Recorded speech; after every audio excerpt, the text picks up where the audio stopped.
Halo guys, jumpa lagi dengan saya Vicky Himpong. Bagaimana kabar kalian semuanya? Aku berharap teman-teman semua di rumah bersama dengan keluarga tercinta selalu dalam keadaan yang sehat.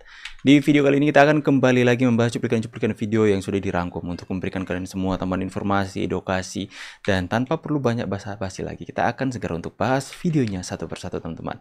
Let's do this, let's go. This is the same story of incredible transformation that we have seen across the region.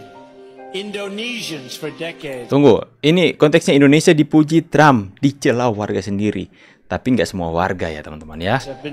Kita memuji kok beliau. To govern their vast chain of more than 13,000 islands. Wow. Since the 1990s, Indonesia's people have lifted themselves from poverty to become one of the fastest growing nations of the G20.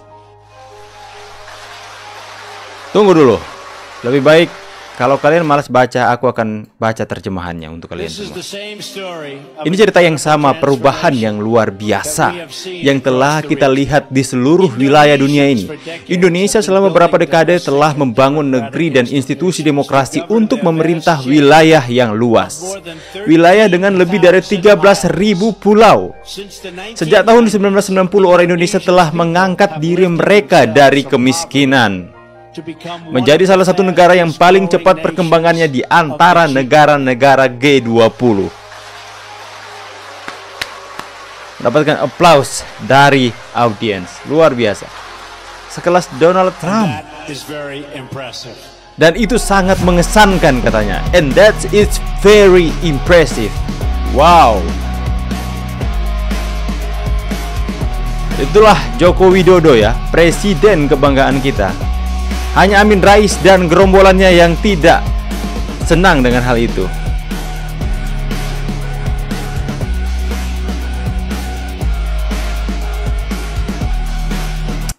We proud of Pak Jokowi. Saya bangga, saya terkesan dengan Pak Jokowi.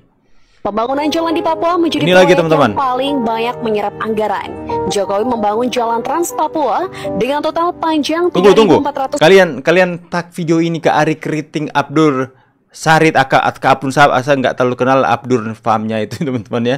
Kalian tandai ke orang-orang Papua yang kritik-kritik Pak Jokowi hari ini. Pak orang lia nih dia.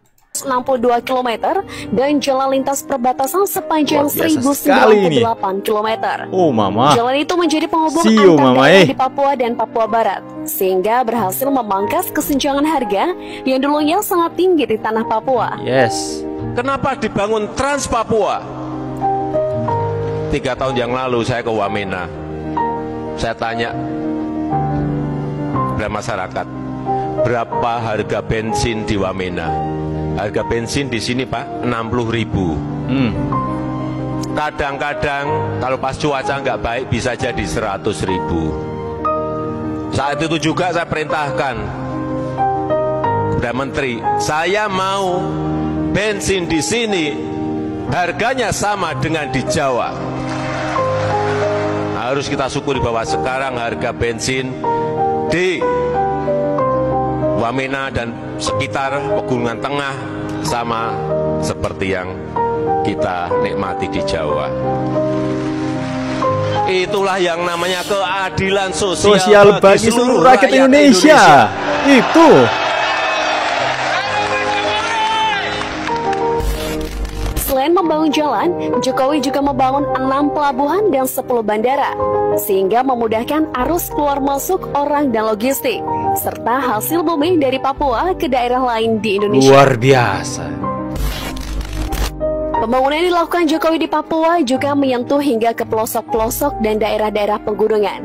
Untuk memajukan SDM di Bumi Cendrawasih, Jokowi juga membangun 176 sekolah dan beberapa perguruan tinggi, serta membangun fasilitas akademi sepak bola bertaraf internasional di Jayapura. Bahkan demi memajukan olahraga di Papua, Jokowi membangun berbagai fasilitas olahraga dan menjadikan Papua menjadi tuan rumah Pekan Olahraga Nasional 2021. Masyarakat Papua yang saya cintai, yang saya kasihi, yang saya sayangi. Merinding aku teman-teman. Sumpah merinding aku teman-teman. perasaan saya dan perasaan saudara-saudara pasti sama. Kita bangga berada di tanah Papua.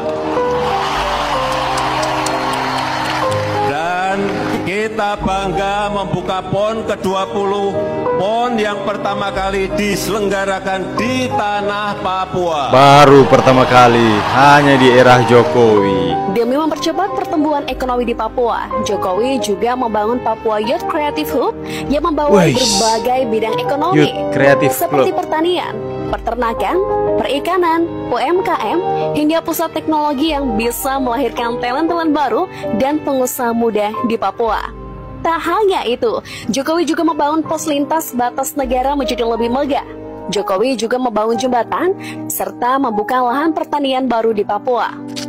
Untuk daerah pelosok, Jokowi juga membangun rumah yang layak bagi masyarakat yang kurang mampu yang tinggal di daerah pegunungan.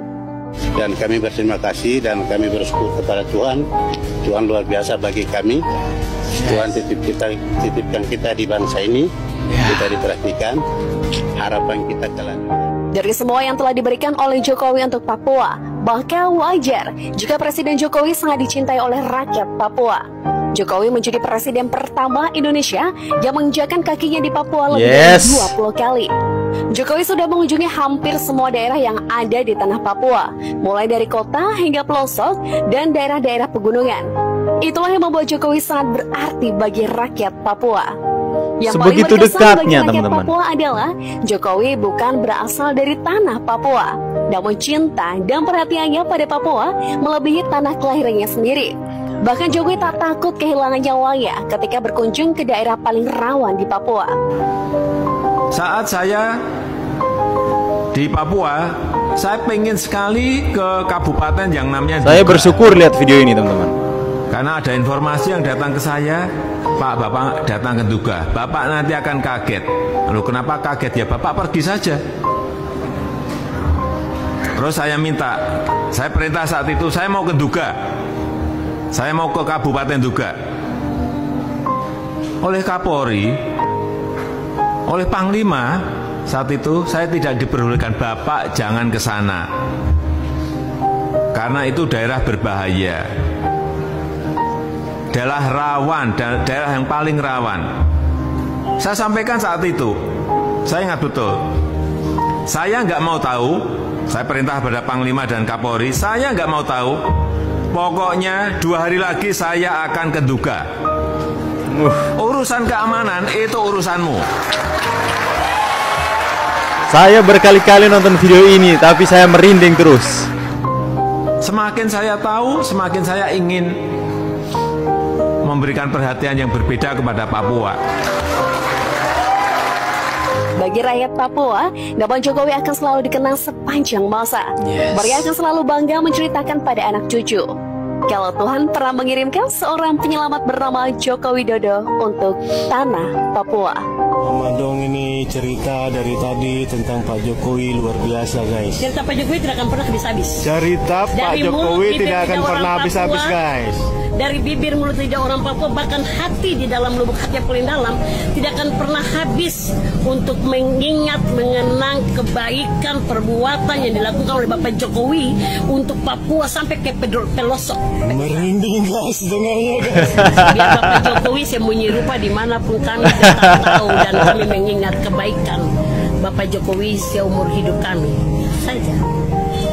Kalau kita lihat presiden-presiden merinding aku, Pak. Tidak ada yang bisa Papua, tidak ada yang bisa jalan ke pedalaman-pedalaman daerah-daerah yang jauh sana Papua, tidak ada.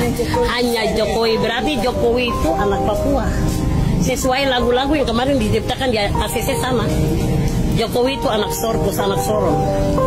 Anak Sorong pusat. Luar biasa, Jokowi anak Sorong. Oh my god, itu ya kebaikan yang itu orang itu kalau sudah melakukan kebaikan begitu besar, mau kapanpun dia akan tetap diingat dan akan diceritakan turun-temurun soal bagaimana Jokowi satu-satunya presiden yang turun injakan kaki di tanah Papua dan berhasil membuat Papua memiliki satu harga BBM dengan daerah-daerah yang lain.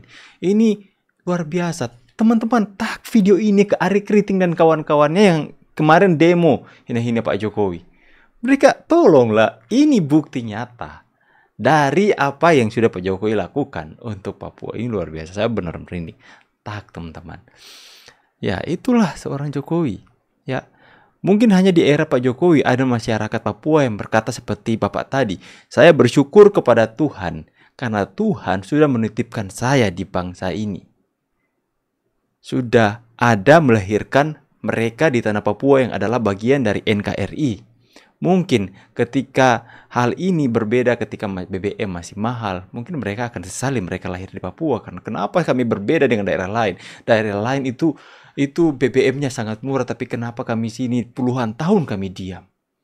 Makanya timbullah ya anggota kelompok separatis teroris seperti OPM, KKB yang mau untuk Papua merdeka. Karena mungkin itu timbul dari sakit hati karena selama puluhan tahun mereka tidak mendapatkan keadilan di mana tanah mereka itu tanah sangat kaya, berlimpah dengan emas, tapi mereka rakyat hidup dengan sengsara. Tolong, Ari Kriting, kalian nggak sadar? Coba lihat video ini. Semoga kalian sadar ya. Saya pamit dulu teman-teman semua. See you on the next video and God bless. Tulis pendapat dan tanggapan kalian di kolom komentar.